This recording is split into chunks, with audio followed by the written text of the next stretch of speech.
오늘 말씀의 제목은 일반 은총의 한계라는 제목으로 말씀 나누기를 원합니다. 지난주에 우리가 인간의 전적 타락에 대해서 배웠습니다.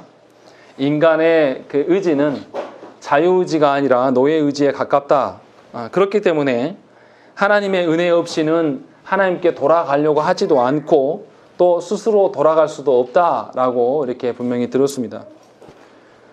그러니까 하나님께서 우리를 변화시키도록 우리의 어떤 의지로 준비되어 줄 수 있는 그런 존재냐? 그것이 아니라는 거죠. 그렇다면 사람은 완전히 악한 것이냐? 사람은 짐승처럼 또 아니면 사탄처럼 그런 존재냐? 이제 이것에 대해서 생각을 해봐야 됩니다. 분명히 하나님께서는 우리가 타락한 존재이긴 하나 우리를 사탄처럼 또 어떤 짐승처럼 살게 내버려 두시지는 않습니다. 분명히 도르트 신주에서 고백하는 것처럼 사람에게 희미하지만 하나님의 창조 시에의 그 본성의 빛을 조금 남겨두셨습니다. 그래서 사람이 완전한 타락으로 가지 않게 마귀처럼 아니면 또 짐승처럼 되지 않도록 분명히 붙잡고 계시고 막아주고 계심을 저와 여러분들이 분명히 아실 것입니다. 우리가 아는 히틀러 같은 그런 사람들이 나타나는 것, 그리고 600만 명이나 되는 사람들 학살하는 것, 이것이 이제 사실은 하나님께서 놓으시면 어떠한 일들이 일어나는 건가 한 샘플이라고 말할 수가 있겠죠. 이처럼 분명하게 전적인 타락이라는 것은 어느 정도를 이야기하는 것이 아니라 범위를 이야기하는 것을 저와 여러분들이 아셔야 돼요. 어느 전적인 타락, 이것이 사람 안에 전 영역 안에서의 타락을 말하는 것이지 어떤 강도나 정도를 말하고 있는 것은 분명히 아닙니다. 다시 말하면 사람의 타락이 어떤 사람의 영혼이나 마음이나 정신으로 전부 다 타락된 것이지 어떤 영혼은 괜찮고 또 마음의 일부분은 괜찮고 이런 개념은 분명히 아니라는 것이죠. 그렇기 때문에 사람 안에서 발현되는 모든 것들은 하나님 보시기에 악한 것일 수밖에 없고 하나님께 순종하기보다는 불순종하는 방향으로 설 수밖에 없다. 그래서 우리의 타락한 존재의 마음이 하나님을 향해 있는 것이 아니라 죄로 향해 있고 죄로 굽어져 있다 이렇게 표현을 했었습니다. 그런데 이제 사조에서는 무슨 이야기를 하냐면 이 타락한 인간에게도 분명하게 본성의 빛이 희미하게 남아있다고 말하면서 이 희미한 본성의 빛이 도대체 무엇을 이야기하는가, 이것을 오늘 말씀에서 우리가 살펴야 되는 것이고, 또 하나님께서 그러면 이 희미한 본성을 남겨줌이 도대체 어느 정도인가, 그래서 남겨진 것은 어느 정도이고 없어진 것은 또 무엇인가, 이런 것에 대해서 우리가 좀 정확히 알아야지 하나님 앞에 우리가 설 수가 있는 것입니다. 로마 교회는, 천주교는 뭐라고 이야기하냐면 인간이 타락함으로 말미암아서 원래 창조했었던 원인은 잃어버렸지만 자연적인 은사들은 여전히 우리가 소유하고 있다 이렇게 주장합니다. 그래서 사람이 바르게 이성적으로 생각할 수가 있고 선과 악을 구별해낼 수 있는 능력도 갖고 있으며 또 노예의지가 아니라 분명한 자유의지를 소유하고 있다고 로마 교회는 가르쳐오고 실제로 그렇게 주장을 합니다. 그래서 사람 안에 선한 구속이 있는 것처럼 설명을 합니다. 분명히 타락한 이후에도 이 하나님께서 주신 일반적인 그 은사들을 통해서 하나님 앞에 초자연적인 하나님의 그 신비스러운 은혜를 받을 수 있는 존재이다 이렇게 설명하는 것이죠. 그래서 이 은혜를 받을 수 있는 조건을 만드는 것, 이것이 불신자들이 해야 될 일이다 라고 설명하면서 이것을 뭐라고 하냐면 구원의 조건이라고 주장하는 것이죠. 그러니까 무슨 말이냐면 하나님께 구원받을 자들은 이미 마음속에 마음밭을 준비시켜놨다, 스스로 준비할 수 있다, 이런 식으로 논리를 펴는 거죠. 그래서 도덕적인 선함이 하나님 앞에 선할 수 있다, 이런 개념으로 갖고 있는 것이죠. 우리는 그런 개념이 아닙니다. 하나님 앞에서의 선함이라는 것은 도덕적인 선함과 분명히 다른 것이다, 우리는 이렇게 설명하지만 로마 교회는 이제 그렇게 이야기하지 않는 것이죠. 이러한 개념이 로마 교회만 있는 게 아니라 알미니안에게도 동등하게 있습니다.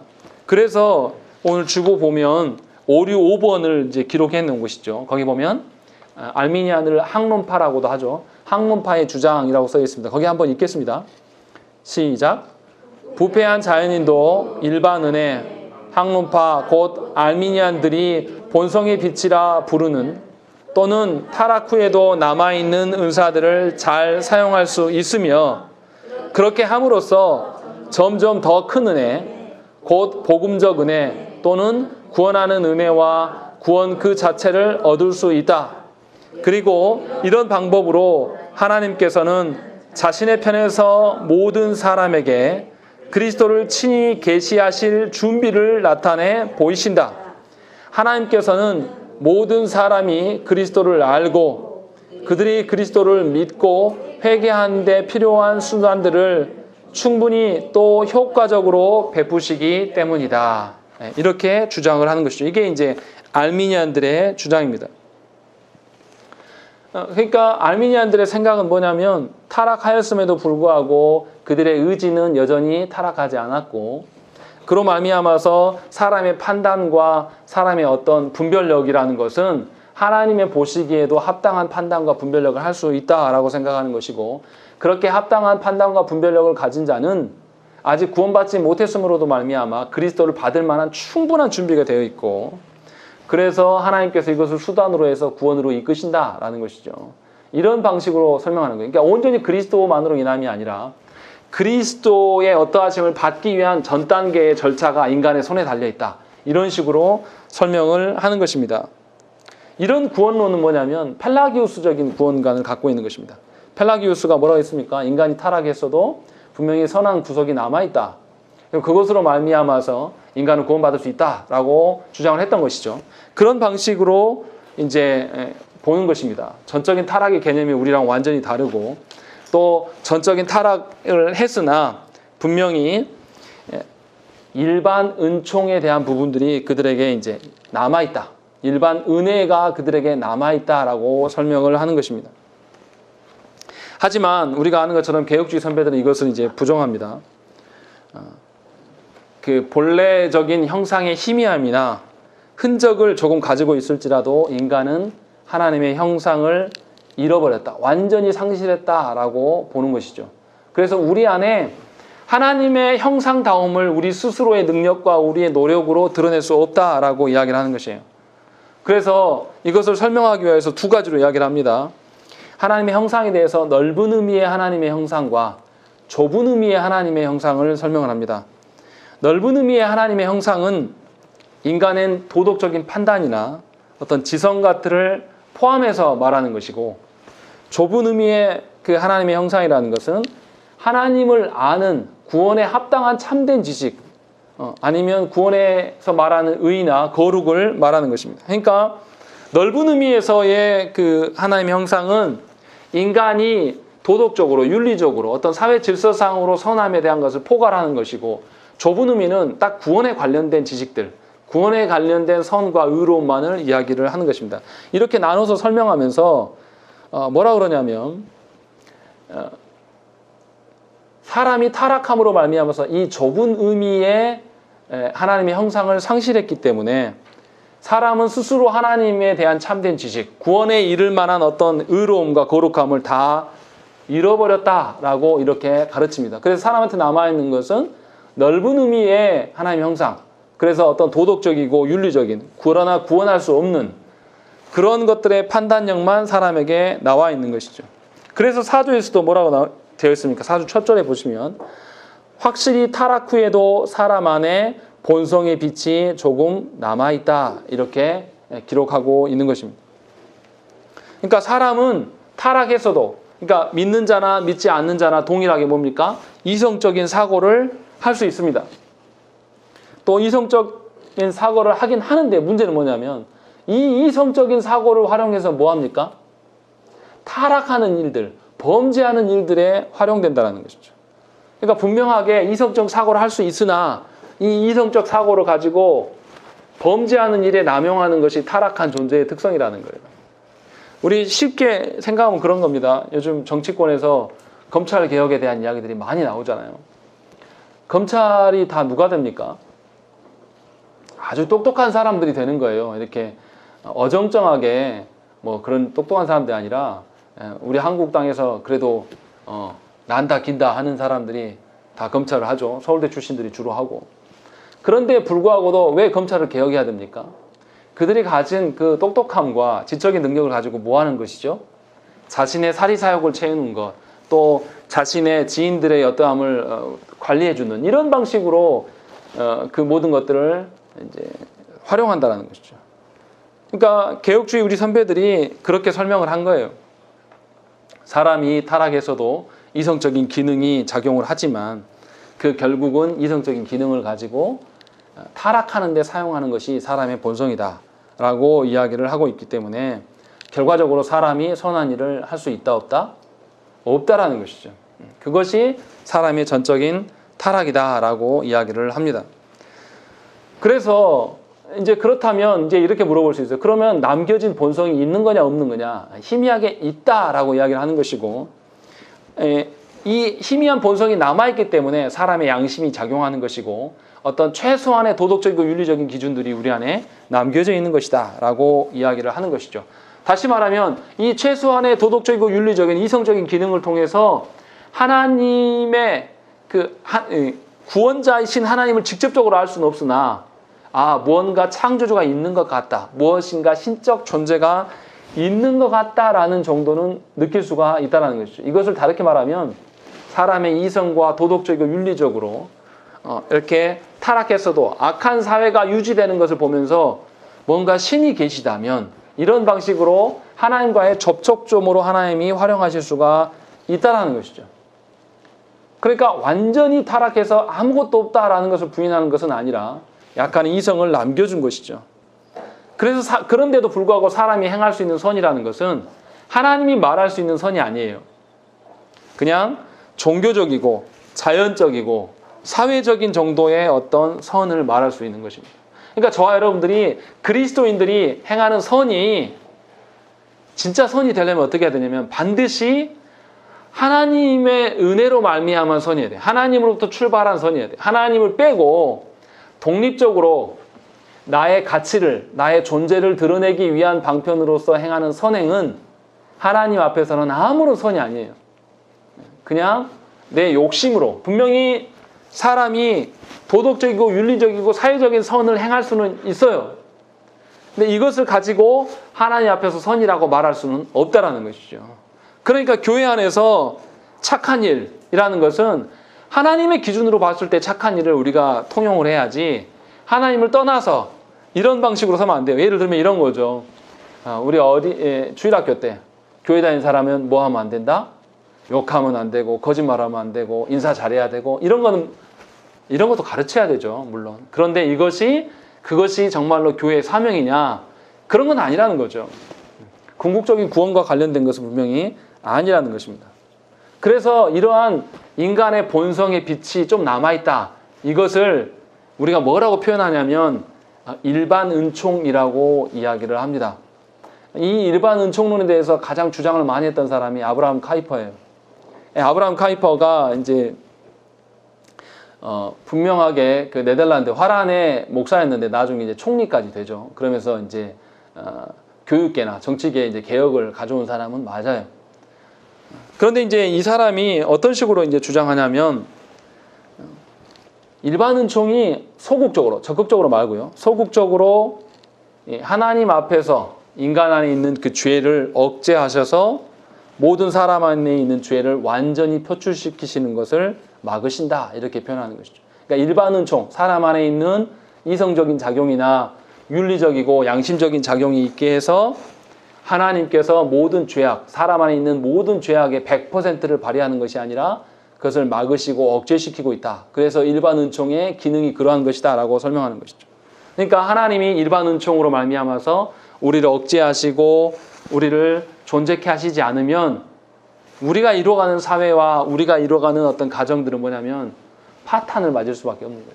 존재할 수 없는 그런 상황 가운데 놓인 것이죠. 그래서 아브라함 카이퍼는 뭐냐면 하나님의 이 일반 은총을 하나님이 우리에게 주신 죄의 억제 기능책이다 라고 하면서 선물로 여겼습니다. 그러니까 적극적으로 하나님께서 어떠한 그 은사들을 주시고 구원의 어떠한 것을 주시는 것은 아니지만 그 일반 은총으로 말미암아서 간접적으로 우리를 지키시고 보존함이 분명히 있다. 그래서 선한 일들이, 그러니까 세상에서 말하는 선한 일들을 행할 수 있게끔 이제 할 수 있다고 주장을 했습니다. 그런데 이제 이것에 대해서 개혁주의 안에서도 반대하는 세력들이 있었어요. 헤르만 훅스마 같은 사람은 카이퍼의 이런 주장에 대해서 비판했습니다. 왜냐하면 일반 은총이라는 단어를 쓰면 안 된다라고 이야기를 한 거예요. 왜냐하면 일반 은혜로 보여준다라는 거죠. 하나님의 은혜라는 것은 직접적인 구원과 관련된 것이어야지, 구원과 관련되지 않은 것까지도 하나님의 은혜의 개념으로 설명을 하면 이 이제 하나님의 형상에 대한, 아까 말했던 넓은 의미의 하나님의 형상인지 좁은 의미의 하나님의 형상인지 구별이 사라진다. 그러면서 이것에 대해서 사람 안에 있는 희미한 본성을 일반 은총으로 표현하는 것은 합당하지 않다라고 하면서 반대했습니다. 근데 이제 성경적 입장이 뭡니까? 이제 이것이 우리가 중요한 것이죠. 아브라함 카이퍼가 말한 것처럼 하나님께서 모든 사람에게 호의를 베풀고 있음을 우리는 부인할 수가 없습니다. 실제로 하나님께서 우리 정치계나 우리 경제계나 어떤 우리 사회에 돌아가는 것들을 보면 얼마나 도둑놈들이 많습니까? 중간에 횡령하고 나쁜 일들을 굉장히 하는 일이 많잖아요. 그런데 그 사람들이 처벌됩니까? 안 됩니까? 안 돼요. 버젓이 음주운전하고 버젓이 어디에 청탁해가지고 어디 외국에 있는 대학을 가고 해도 아예 수사조차도 하지 않는 우리 현실을 보면서 이거 좀 이상하다. 이런 것들을 이제 보게 되는 거죠. 그런데 놀라운 것은 그렇게 시끄럽고 혼란스럽고 타락한 이 사회가 어찌됐든 건지 무너지지 않고 돌아가고 있다는 거죠. 그런 면에서 봤을 때 분명히 하나님께서 우리에게 뭔가 호의를 베풀고 계심이 분명합니다. 이런 점은 부인할 수가 없어요. 그들이 하나님의 은혜로 말미암아 신자답게 살지 않음에도 불구하고 하나님께서 지키고 계신다. 이것은 부인할 수가 없다는 거죠. 도르트 신조에서도 뭐라 그러냐면 자연인이 하나님에 대해서 어느 정도 알고 있다고 말합니다. 구원하시는 은혜 없이도 하나님과 하나님의 말씀과 구원의 길에 대해서 어느 정도 아는 것은 가능하지만 이것이 구원받은 것은 아니다라고 이야기를 하는 거예요. 그러니까 우리가 잘 이해해야 돼요. 내가 구원에 대한 지식들, 교리적인 지식을 내가 알았다고 해서 내가 구원받은 것은 아니에요. 오전에도 우리가 소리문답 때 나눈 것처럼 정말로 하나님을 나의 주인으로 여기고 나의 일상의 모든 영역이 하나님과 관련되어 살아가고 있는가. 그렇다고 100% 지키라는 그런 뜻이 아니죠. 지키려고 의중을 갖고 하나님께 의존하고 살아가는가. 이것이 구원받은 자의 삶의 태도라는 것이죠.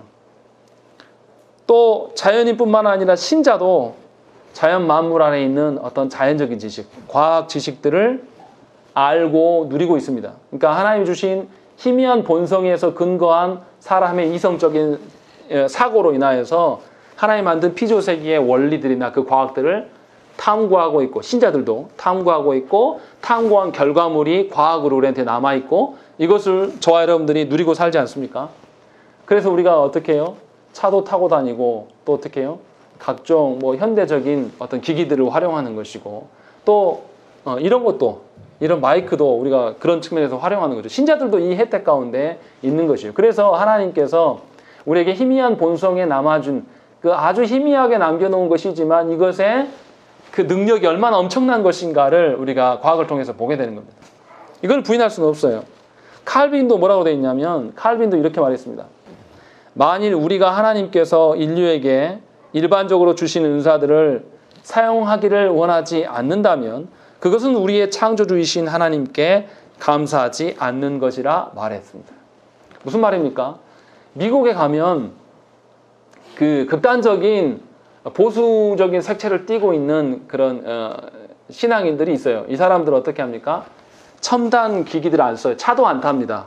TV도 안 쓰고 전기도 안 써요. 그 사람들 제 이름을 까먹어서 기억이 잘 안 나는데요. 많이 보셨잖아요. 예, 퀘이커 교도들이 그렇게 합니다. 검은색 옷 입고 막 수염 기르고. 예. 그래서 지금도 말 타고 다니고 이렇게 살아가는 지역이 있습니다. 예. 그 사람들이 이제 그렇게 살아가는 것은 뭐냐면 하나님이 주시는 이 희미한 본성으로 인한 이성적인 작용으로 인한 과학이나 이런 걸 전부 다 부정하는 거예요. 근데 이것이 합당하지 않다라고 도르트 신조에서 이야기하는 것이죠. 분명히 하나님이 주시는 일반 은총론적인 측면이 분명히 있긴 있다. 부정하지 않는 것이죠. 그래서 뭐냐면 하나님을 알지 못하는 자연인들도 옳은 것, 옳지 않은 것에 대해서 막 정리하려고 나누려고 하는 것이고, 또 복음을 듣지 못한 이방인들도 어떻게 합니까? 양심의 기능들이 다, 일말의 양심은 남아 있습니다. 생각을 해보세요. 하나님께서 어떻게 했습니까? 아브라함이 사라를 누이라고 속였을 때 아비멜렉이 어떻게 합니까? 아비멜렉이 사라를 이제 손대려고 하니까 하나님 어떻게 하시죠? 하나님 막으셔요. 그래서 그들을 지켜주심을 우리가 이제 알 수 있습니다. 또 욥기서에서도 보세요. 욥기서에서도 하나님 어떻게 하십니까? 마귀에게 욥을 완전히 넘겨버리십니까? 아니면 어떻게 하시죠? 생명 건드리지 마라 라고 하면서 분명히 어느 선을 지켜주고 계심을 이제 볼 수 있는 것이죠. 그러니까 일반 은총에 대한 그 개념들이 하나님 분명히 우리 안에 남겨두심은 확실해요. 그런데 이제 문제는 뭐냐면 이 일반 은총에 대해서 너무 집착하게 되고 너무나 그것을 과대 포장하게 되면 거기서부터 문제가 생기는 것입니다. 그러니까 우리가 살아가고 있는 것이 뭐냐면 물질 만능주의의 세상 아닙니까? 또 과학을 얼마나 신봉합니까? 과학이라는 게 뭐예요? 사람이 생각할 때 이해되고 사람이 해석돼야 되는 것. 이것이 과학이지 않습니까? 그래서 과학적으로 증명되지 않은 것은 우리가 부정하려고 합니다. 그래서 옛날에는, 지난주에도 설교 때 말씀드렸지만 옛날에는 어떻게 해요? 과학의 영역과 인문학의 영역이 달랐어요. 그런데 우리는 지금 어떻게 합니까? 전부 과학적인 개념으로 합니다. 어떻게 해요? 인문과학, 사회과학, 전부 다 과학의 개념이 붙어 있어요. 그래서 사람이 바라보는 시점이 완전히 달라졌다는 것이죠. 과거에 비해서. 그러면서 분명히 하나님이 남겨주신 그 일반 은총에 집착하는 경향이 현대인들한테 드러났습니다. 그래서 어떻게 해요? 사람의 논리나 이성으로 이해되지 않는 것은 전부 뭐로 보는 거죠? 없다고 보는 겁니다. 존재하지 않는 것으로 보는 거예요. 그래서 자유주의가 득세를 하는 거예요. 성경에 나오는 그 사람들도 뭐라냐면 우리도 예수님 인정한다. 그런데 예수님이 하나님의 아들인 것은 잘 모르겠다. 그냥 좋은 선생이고 좋은 어떤 운동가고 개혁가다. 이런 식으로는 보는 거죠. 그러나 구원자로서는 보지 않는 그런 방식으로 성경을 곡해하고 이런 일들이 생겨난다는 거죠. 다시 말하면 하나님이 주신 일반 은총에 대해서 너무나 이것에 힘이 과대하고 능력이 풍부한 거에 빠져들면 결국 어떻게 하냐면 성경을 버리는 꼴이 됩니다. 하나님이 주시는 구원에 대한 하나님의 힘과 능력에 대해서 거부하게 되는 형태가 된다는 것이죠. 알미니안들도 이런 개념을 갖고 똑같이 이야기했습니다. 하나님이 남겨주신 이 희미한 하나님의 형상들이 은혜의 상태로 들어가는 다리 역할을 한다. 이렇게 주장을 했어요. 그래서 일반 은총에 대한 것들을 많이 부각해서 이것으로 하나님의 어떠함을 풀어갈 수 있는 여지를 자꾸 남겨놓습니다. 그러니까 현대의 생각들을 갖고 있는 과학적인 태도를 인간의 이성중심적인 사고를 갖고 있는 사람들에게는 알미니안적이거나 로마 교회적인 어떤 인간의 타락함이 적용하기 아주 쉬워요. 그러나 우리 입장은 어떻습니까? 일반 은총을 인정은 하긴 하지만 이 일반 은총으로 말미암아서 하나님의 구원에 이룰 수 있다 없다? 불가능하다라고 보는 우리 입장은 현대의 사조와 맞습니까? 맞지 않습니까? 안 맞는 거예요. 그래서 현대인들이 보수 교회를 보고 뭐라고 합니까? 근본주의자들이라고 비난하는 거예요. 왜냐하면 쟤네들은 설명 안 되면 그 다음 뭐라 그런다? 믿어라 라고 이렇게 설명한다. 이렇게 말한다 하면서 쟤네들은 이성을 쓰긴 쓰는데 적당히 쓰다가 만다. 이런 방식으로 이야기를 하는 것이죠.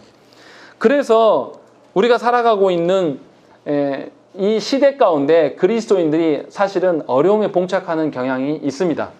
그러나 그러함에도 불구하고 우리가 어떻게 해야 됩니까? 성경에서 말하는 바대로 우리가 하나님 앞에 서야 돼요. 한국 교회 내에서도 이런 일들이 많이 있습니다. 어떻습니까? 하나님께서 베푸신 은혜의 방편을 사용하기만 하면 그 영혼이 바뀔 것이다 라고 하는 극단을 달리는 분들이 교회 안에 굉장히 많아요. 그래서 어떻게 합니까? 주일 성수만 하면 문제가 해결되고 11조만 하면 문제가 해결되는 것처럼. 그러나 그렇지 않아요. 주일 성수 그 자체 우리가 했다고 해서 되는 게 아니에요. 하나님이 은혜 주셔야지 하나님 앞에서의 신자가 되는 것이죠. 그러니까 무엇인가 우리의 행위나 우리의 하나님 주신 일반 은총론적인 것을 극대화시키면 극단으로 하나님 주신 것들을 마치 부족처럼 활용하는 그런 경향에 빠지게 된다는 것이죠. 그래서 오늘 말씀에도 뭐라고 했습니까? 37절 말씀에 보면 주 여호와께서 이같이 말씀하셨느니라. 그래도 이스라엘 족속이 이같이 자기들에게 이루어 주기를 내게 구하여야 할지라 라고 되어 있는 것이죠. 분명히 하나님의 은혜 없이는 우리의 이성과 우리의 일반적인 어떠한 걸로 우리의 구원의 어떠함을 확인할 수가 없는 것이죠. 누릴 수가 없는 것이죠.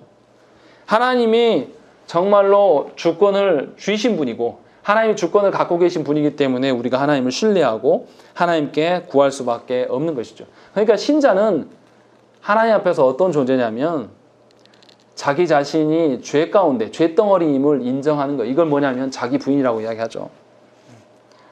자신이 가지고 있는 원래적인 본성, 그것을 신뢰하는 것이 아니라 그것을 부인하고 그것을 의지하지 않게 됐을 때, 그것으로부터 벗어날 때 삼위 하나님께 의존할 수밖에 없다는 것이죠. 그래서 신자가 회개해야 되는 것이고 신자가 자기 부인의 삶을 계속해서 살아가는 거예요. 자기를 신뢰하고 자기를 믿는 것이 아니라 오직 삼위 하나님만을 신뢰하는 것. 그래서 이사야서 50장 10절 11절 말씀에도 너희 중에 여호와를 경외하면 그의 종의 목소리를 청종하는 자가 누구냐? 흑암 중에 행하여 빛이 없는 자라도 여호와의 이름을 의뢰하며 자기 하나님께 의지할지어다. 보라, 불을 피우고 횃불을 둘러 띈 자여, 너희가 다 너희의 불꽃 가운데로 걸어가며 너희가 피운 횃불 가운데로 걸어갈지어다. 너희가 내 손에서 얻을 것이 이것이라. 너희가 고통이 있는 곳에 누우리라. 이렇게 말씀하고 있는 것이죠. 두 극단을 말씀하시는 거예요. 하나님을 신뢰하는 사람은 흑암 중에 걸어가도 하나님을 의지하며 살아갈 수가 있으나 그것이 아니고 자신이 이뤄놓은 횃불, 자신의 노력과 자신의 의지와 자신의 이성과 자신의 능력에 집착하는 사람은 결국 그 횃불로 인하여서 뭐만 남는 거죠? 불 가운데에 눕는 결과만 초래하게 될 것이다.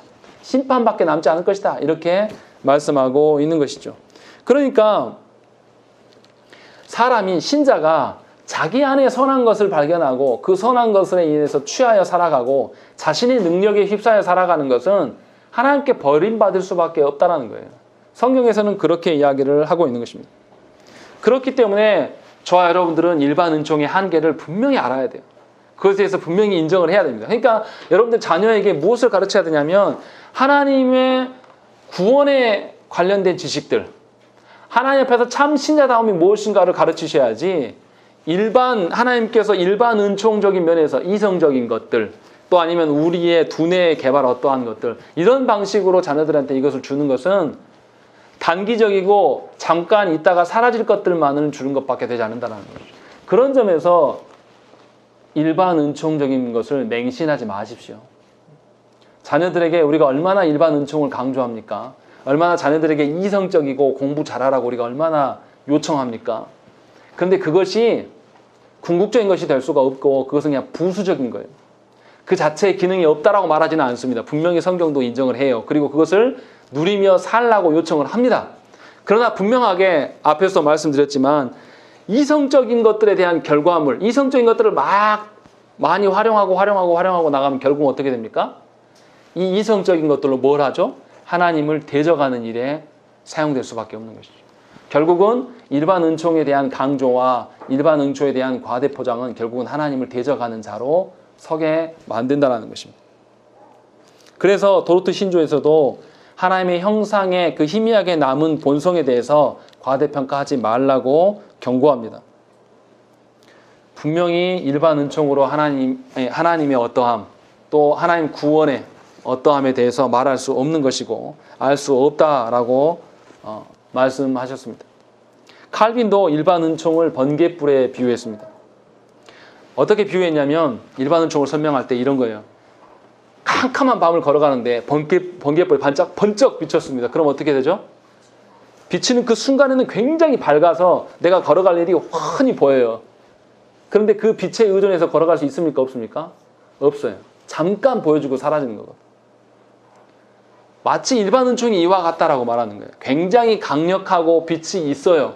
그러나 그게 지속될 수가 없는 것이고 짧은 기간에 의미 있는 것일 뿐이라는 거죠. 그러니까 저와 여러분들이 어떤 우리의 능력이나 우리의 판단이나 우리의 경험이나 우리의 어떤 이성적인 작용이나 우리의 어떤 가진 소유물들이나 이런 것들에 의존하면서 살아가는 것이 얼마나 미련한 일인가라는 것을 분명히 아셔야 된다는 것이죠.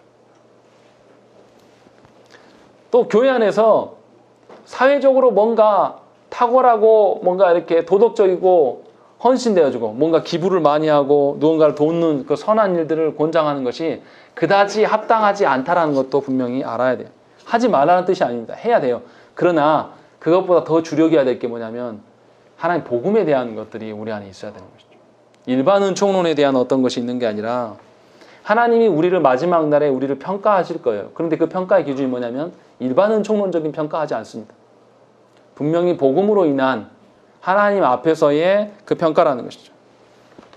그러니까 세상 사람들이 하나님을 알지 못하는 자들이 말하는 그 윤리적이고 도덕적인 그 사랑을 이야기하는 것보다는 하나님으로부터 나오는 사랑을 이야기하고 그것을 우리가 나누는데 그것을 누리는데 익숙해져야 돼요. 그러니까 자녀를 사랑할 때도 어떻게 사랑해야 됩니까? 일반 은총론적인 것에 의해서 사랑하는 것 이렇게 이거 곤란하다는 거예요. 우리 자녀들 키울 때 어떻습니까? 자녀를 키우면 저도 자녀를 키워보니까 저는 우리 아내가 다 키웠는데 옆에서 보고 있으니까 아내를 통해서 알게 된 게 굉장히 많아요. 상식들이. 예. 자녀를 그냥 저는 옛날에 생각할 때 젖만 주고 누워놓으면 다 잘 자란 줄 알았는데 트름도 시켜야 되고 또 이 자녀에게 귀저귀는 뭐 어떤 종류가 좋은 것이며 또 이 자녀에게 또 어떻게 해야지 저녁에 뭐 이런 잡다한 막 이런 지식들을 굉장히 많이 알았는데 그것에 맹종하지 말라라는 거예요. 그것이 절대적인 것이냐 그것을 못 이뤄서 그것을 못 해줘서 아이들한테 안타까워하고 눈물 흘리는 것이 일반 은총에 대한 과대 포장이에요. 여러분들 자녀에게 무언가 공급해줘야 될 것을 공급해주지 못해도 하나님께서 그 자녀를 붙드시고 하나님의 창조 목적대로 그를 세워가실 거예요. 그러니까 하나님께 구하는 일에 열심을 내야 돼요. 일반 은총론적인 것을 어떻게 자녀에게 주입하고 그것을 경험케 해주는 것이 우리 목적이 돼 부모의 역할이 아니라 하나님의 구원에 대한 은총, 하나님의 은혜 언약에 대한 어떠함을 자녀들에게 보이고 하나님께 맡기고 구하는 것이 우리 일상이 돼야 한단 말이에요. 그러니까 자녀를 안고 젖을 먹일 때고 또 트림을 시킬 때도 하나님께서 이 아이를 맡아주시고 소화시키고 붙잡아 달라고 또 우리가 어떤 과학적인 뭐 아이들에게 필요한 것들을 뭐 이렇게 적용하고 뭔가 쓸 때도 이것이 주가 아니라 하나님께서 주인 되어주셔서 이 아이를 붙잡아 달라고 이런 것들이 우리 안에 계속 고백되어졌다. 그래야지 그 자녀가 어렸을 때 또 뭘 보겠습니까? 아, 우리 엄마는 어렸을 때부터 하나님을 찾고 구하는 자였다. 우리 엄마는 나에게 많은 것들 재정 능력을 주고 뭔가를 하지는 않았지만 나를 말씀대로 안 하면 때리기도 하시고 때린 부위를 붙잡고 늘 기도하시며 우셨던 분이다. 이런 것이 자녀들한테 내리면서 어떻게 돼요? 하나님을 붙들고 살아감이 얼마나 중요한 것인가를 부모를 통해서 보는 거예요. 그런데 놀랍게도 한국교회 안에 많은 부모들이 이 일반 은총론적인 것을 자녀들한테 주지 못해서 안달이에요. 안타까워합니다. 그런데 다시 말하지만 구원의 어떠함은 일반 은총론적인 것이 아무런 영향을 줄 수가 없어요. 그래서 부모된 여러분들이 어떻게 해야 됩니까? 자녀들한테 뭐 해야 돼요? 복음을 전해야 돼요. 부모가 안 전하면 누가 전합니까? 부모가 그 자녀가 복음을 전하면 어떻게 얘가 반응하고 어떻게 나와 관계가 금이 가고 무슨 부작용이 생길 거 짐작이 될 거라는 거 알아요. 그런데 그거보다 더 큰 것은 뭐냐면 구원의 어떠함은 누구 손에 있다? 하나님의 손에 있기 때문에 하나님의 어떠하심을 증거해야 돼요. 이게 제일 중요한 문제입니다. 이 사람이 듣든지 안 듣든지 하나님께 구하면서 하나님의 어떠하심을 증거할 수 있도록 애를 써야 된다는 거죠. 그것이 아주 작은 일이라 할지라도 우리 그렇지 않습니까? 자녀들에게 뭐가 좋다. 그럼 어떻게 해요? 여러분들 요즘에 뭐가 좋다. 뭐가 요즘에 유행한다. 그럼 여러분 어떻게 해요? 우리 아내를 보니까요. 요즘 아이들이 뭐 갖고 놀면 우리 아이만 그게 없어요. 그럼 어떻게 해요? 저한테 상의도 없이 벌써 다 주문을 해놓고 나 이거 샀어. 애들 거 사줬어. 그럼 제가 뭐하러 사주냐. 이제 이렇게 제가 이야기하거든요. 그렇게 안타까워해요. 아이들한테 공급되어지기를. 근데 그것보다 더 중요한 게 뭐냐면 하나님의 말씀의 사소한 것들. 그냥 문자 하나를 이 사람이 받든지 안 받든지 간에 하나님 하시니까. 하나님을 신뢰함으로 오늘 읽은 말씀 중에서 한 문자 보내고 내가 너를 그냥 사랑하는 게 아니라 하나님으로 사랑한다라고 표현해주고 또 기도하는 것들 이런 것들이 훨씬 더 중요하다는 것이죠. 그것을 지금 이야기하고 있는 거예요. 그래서 저와 여러분들이 그것을 누리시면서 사셔야 돼요. 그것이 자녀 사랑함이고 하나님께서 가정을 다스리라고 하시는 다스림의 방편입니다. 그래서 저는 부모님께 감사해요. 모이면 자녀들이 멀리서 와도 꼭 예배를 인도하십니다. 우리 아이들까지, 꼬맹이들 5살, 4살짜리들 앉아서 예배드리면 얼마나 지겹겠습니까? 그럼 규현이가 그러더라고, 한 번은. 맨날 예배드린다고. 아직 모르니까 그래요. 그런데 그것이 하나님을 신뢰하는 가장 좋은 사랑을 할아버지가 손자에게 보여주는 것이고 주는 거예요. 그러니까 그것이 우리 안에 있어야 되는 거예요. 그래서 일반 은총론적인 것이 우리한테 영향을 미치지만 그보다 더 큰 하나님 앞에 저와 여러분들이 서셔야 되는 것이죠. 이것이 도르트 신조에서 본성의 빛의 무능함을 우리에게 전달해 주는 것입니다. 그러니까 저와 여러분들이 분명하게 일반 은총으로 주신 것들에 대한 노력과 예씀이 분명히 있어야 돼요. 다인이나 수인이나 다 공부 열심히 하고 학교에서 가르치는 거 열심히 해야 돼요. 그러나 전제는 뭐냐면 하나님의 아는 지식이 없이 결여된 상태로서의 공부 잘함은 하나님과 멀어질 수밖에 없다. 그것을 기억하고 그래서 말씀을 읽고 하나님 뜻대로 살기를 위해서 기도해야 된다는 것이죠. 저와 여러분들이 이러한 삶을 다 누리셔야 됩니다. 그리고 서로를 사랑함도 이런 방식으로 사랑을 해야 돼요. 일반 은총론적인 어떤 탁월함으로 도움 주는 것도 중요하지만 그것보다 더 중요한 것이 성령님께 의지하여서 성령님께 온전히 우리의 삶을 맡기고 중생케 하실 그 성령님을 기대하는 마음으로 우리가 살아가야 되는 것이죠. 우리의 자녀의 어떠함, 또 내가 마음으로 품고 있는 그 영혼의 어떠함까지도 전부 다 하나님의 손길 아래에 있는 것입니다.